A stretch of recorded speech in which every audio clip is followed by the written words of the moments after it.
Mes amis, je vais commencer par deux petites histoires vraies qui vont bien, je pense, avec l'Évangile d'aujourd'hui. La première, c'est une fois j'étais ici au coin de la rue. Il y avait plusieurs personnes qui attendaient pour traverser. La lumière était jaune. Là, on a arrêté, ne traverse pas. Et on voit de l'autre côté une dame assez âgée qui n'a pas trop regardé et qui se met à traverser. Et près de nous, il y avait un jeune pas mal propre. Il bougonnait, puis qu'il fumait autre chose que du tabac, de toute évidence. C'était pas permis dans ce temps-là. Et qu'est-ce qui arrive? Lui, il part, il s'en va rejoindre la dame, il la prend par le coude pour traverser la rue, alors que le feu était devenu rouge, là. Et il faisait signe à tout le monde d'arrêter. Donc, c'est ce type, à l'allure un peu hirsute, là, au moins qu'on puisse dire, qui avait pris bien soin de cette pauvre dame. Je pense qu'il y en a plusieurs là, qui ont rentré leur jugement dans leur cerveau à ce moment-là, sur le jeune. Mon autre histoire, elle se passe entre l'Italie et la France. Quand j'étais à Rome, il y avait un bon vieux frère français qui était à la Maison Générale. Une fois, il arrive de Paris, il voyageait en train, il prenait le train de nuit. Tu sais. Puis là, j'ai dit, coudonc, tu as appris du neuf, qu'est-ce qu'il y a de neuf en France? Là? Ah, il dit, le neuf, c'est que j'ai appris à ne pas juger. Qu'est-ce qui est arrivé? Ben, il dit, hier soir, quand il prenait le wagon-lit, hein, il y a 2 couchettes par compartiment. Et là, il dit, il y avait un jeune Africain. Oh, je me suis dit, je vais me faire voler. Faire attention. Pauvre frère, il a dormi avec son portefeuille en dessous de lui toute la nuit, passé une nuit cauchemardesque. Le lendemain matin, le jeune fouillait partout. Il ne volait pas. Il dit, monsieur, auriez-vous vu mon chapelet?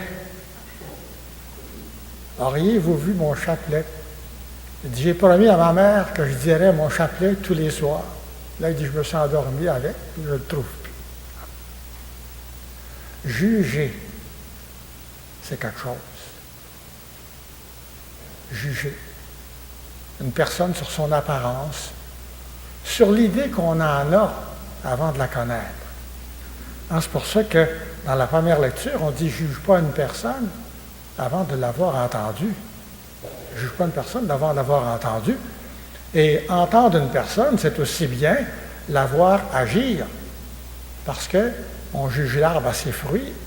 Une bonne personne va faire des bonnes actions. Hein, c'est ça. La poutre et la paille, c'est une parabole évidente sur papier, qui n'est pas toujours évidente dans nos actions et nos propres jugements. Qu'est-ce qu'il y a de grave? Ou quel est le péché de celui qui porte le jugement dans l'Évangile aujourd'hui?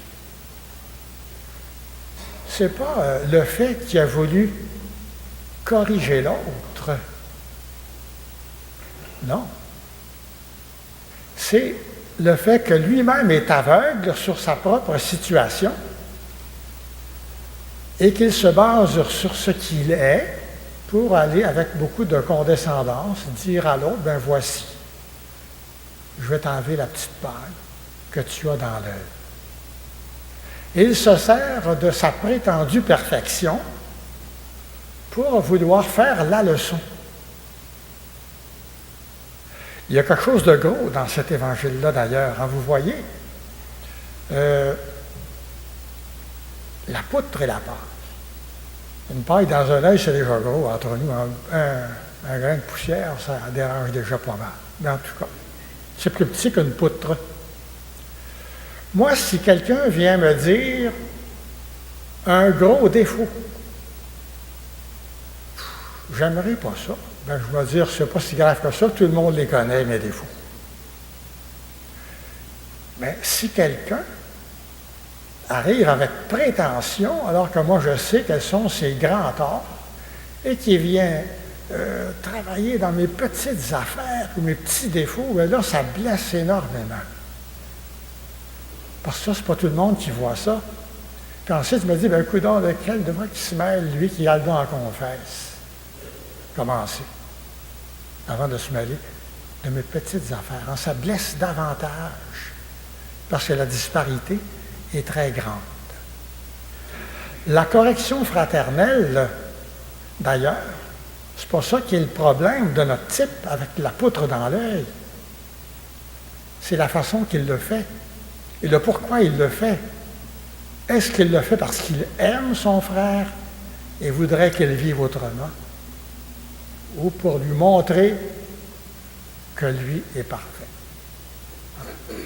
Moi, je ne suis pas comme le reste des hommes, disait le pharisien, en jugeant le gars d'en arrière, le pauvre publicain.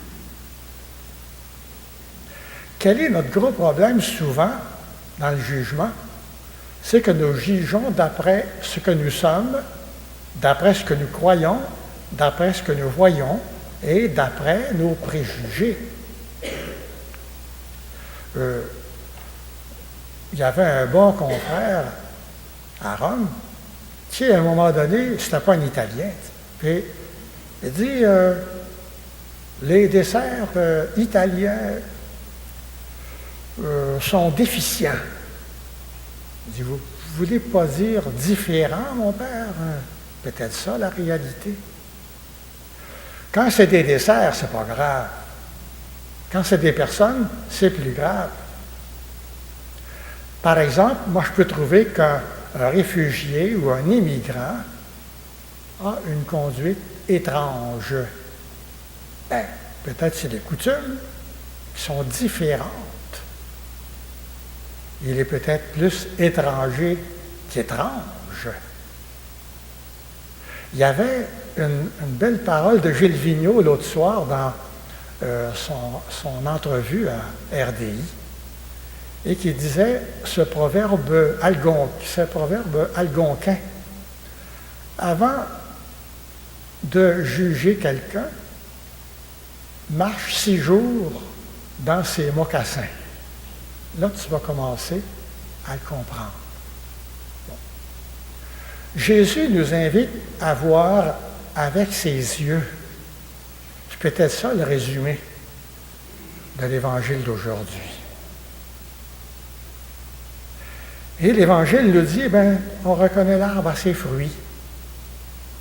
Un bon arbre donne de bons fruits. Qui sont ces bons arbres? C'est nous qui sommes plantés dans le jardin du Seigneur. C'est nous qui sommes appelés à porter de bons fruits. C'est nous qui sommes ces personnes qui doivent parler, qu'on attend de nous entendre et de nous voir avant de nous juger, mais que nous fassions aussi la même chose pour les autres.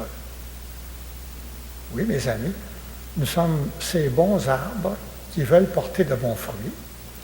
Quand nous venons ici, à l'Eucharistie, nous partageons la parole de Dieu, nous partageons le pain de Dieu, et ce sont 2 aliments qui nous aident à bien pousser, à bien grandir pour porter de bons fruits. Quand nous partageons la parole de Dieu et l'Eucharistie, et en même temps, ce sont les aliments qui réparent sans cesse notre vision pour que nous puissions voir avec les yeux de Jésus. Qu'il nous accompagne cette semaine dans nos défis pour y arriver. Amen.